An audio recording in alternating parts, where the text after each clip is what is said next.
Hello friends, எல்லாரும் எப்படி இருக்கீங்க? ஒரு பவுல் எடுத்துக்கிட்டு அந்த பவுலில் 4 முட்டையை நான் வந்து உடச்சி சேர்த்துக்கிறேன்.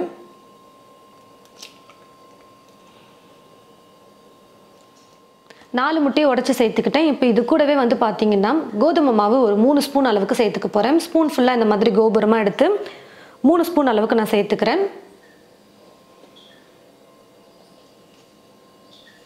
இது கூடவே 1/4 ஸ்பூனுக்கும் குறைவாகவே கொஞ்சமாக மஞ்சள் தூள் சேர்த்துக்கிறேன். உப்பு கொஞ்சமாக சேர்த்துக்கிறேன். இப்போ இது எல்லாத்தையும் சேர்த்து நல்லா நம்ம பீட் பண்ணிக்கலாம். கொஞ்சம் கூட உருண்டைகளே இல்லாத மாதிரி நல்லா கோதுமை மாவு முட்டையோடு சேர்த்து கரைச்சிக்கலாம். கொஞ்சம் கூட கோதுமை மாவு பாருங்கள், உருண்டையே இல்லாத மாதிரி நல்லா நைஸாக நான் வந்து மிக்ஸ் பண்ணி எடுத்துக்கிட்டேன் முட்டையோடு சேர்த்து.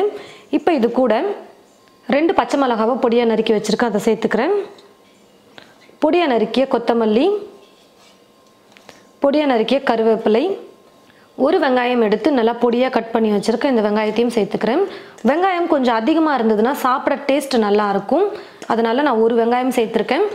உங்களுக்கு வெங்காயத்தோட ஃப்ளேவர் கம்மியாக இருந்தால் போதும்னு நினச்சிங்கன்னா பாதி வெங்காயம் அளவுக்கு சேர்த்துக்கோங்க போதும். இப்போ எல்லாத்தையும் சேர்த்து நல்லா கலந்து கொடுத்துக்கலாம். இன்னும் நல்லா கலர்ஃபுல்லாக இருக்கணும் அப்படின்னு நினச்சிங்கன்னா இந்த ஸ்நாக் வந்து இது கூட கேரட்டை கூட நீங்கள் துருவிட்டு சேர்த்துக்கலாம், நல்லாயிருக்கும். எல்லாத்தையும் சேர்த்து நல்லா மிக்ஸ் பண்ணியாச்சு. ஸ்டவ்வை பற்ற வச்சுக்கிட்டு ஸ்டவ் மேலே இப்போ ஒரு பேன் வச்சுருக்கேன். நல்லா கொஞ்சம் இந்த மாதிரி அகலம் கம்மியாக இருக்கிற மாதிரி ஒரு பேன் எடுத்துக்கோங்க. இப்போ இந்த பேனில் 1 ஸ்பூன் அப்படி இல்லைன்னா 2 ஸ்பூன் அளவுக்கு எண்ணெய் சேர்த்துக்கோங்க போதும், ரொம்ப அதிகமாக சேர்க்க வேணாம். எண்ணெய் லைட்டாக சூடேறினதுக்கப்புறமா கொஞ்சம் கருப்பு எள் எடுத்து வச்சுருக்கேன். இந்த கருப்பு எள்ளை வந்து இதில் அப்படியே தூவி விட்டுடுறேன். இப்படி தூவி விட்டதுக்கப்புறமா எள்ளை நம்ம ரெடி பண்ணி வச்சுருக்கிற இந்த முட்டையை வந்து இதில் சேர்த்துடலாம்.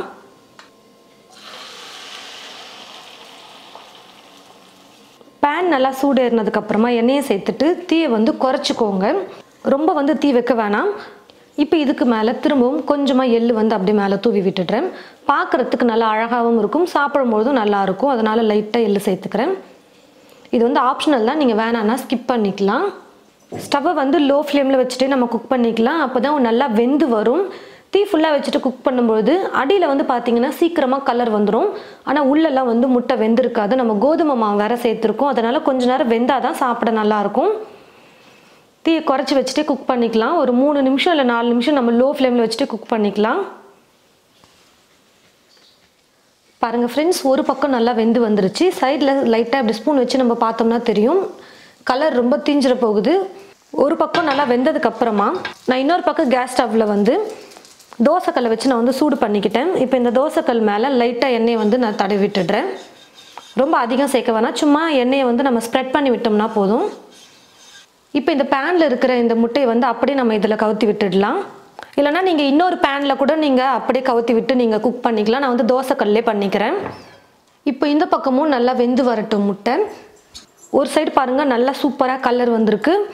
இப்போ இன்னொரு பக்கமும் வெந்துருச்சுன்னா நல்லா வெந்து வந்துடும், சாப்பிட சூப்பராக இருக்கும். உள்ளேயும் பார்த்தீங்கன்னா நல்லா வெந்து வந்திருக்கும். ஸ்டவ்வை வந்து ஃபுல்லாக வைக்காமல் கொஞ்சம் குறைச்சி வச்சுக்கோங்க, அப்போ தான் இன்னொரு பக்கமும் நல்லா வெந்து வரும். பாருங்கள் ஃப்ரெண்ட்ஸ், 2 பக்கமும் நல்லா வெந்து வந்துருச்சு. இப்போ நான் எடுத்து ஒரு பிளேட்டில் வச்சிடுறேன். ஸ்டவ் ஆஃப் பண்ணிக்கலாம்.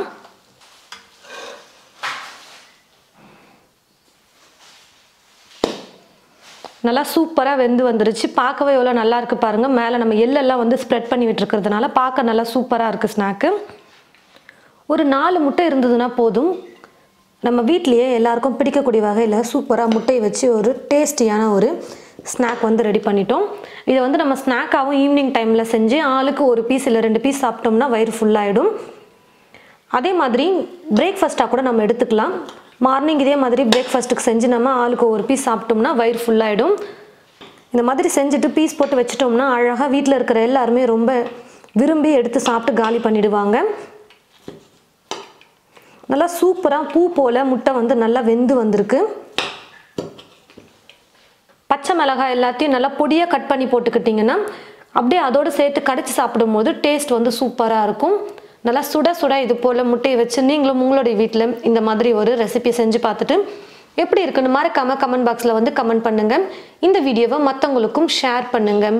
இது போல் நிறைய ரெசிபிஸ் பார்க்க தமிழ் ஃபுட் மசாலா சேனலில் மறக்காமல் சப்ஸ்கிரைப் பண்ணிக்கோங்க. கூடவே பக்கத்தில் இருக்கிற பெல் ஐக்கானை கிளிக் பண்ண மறந்துடாதீங்க. தேங்க்யூ.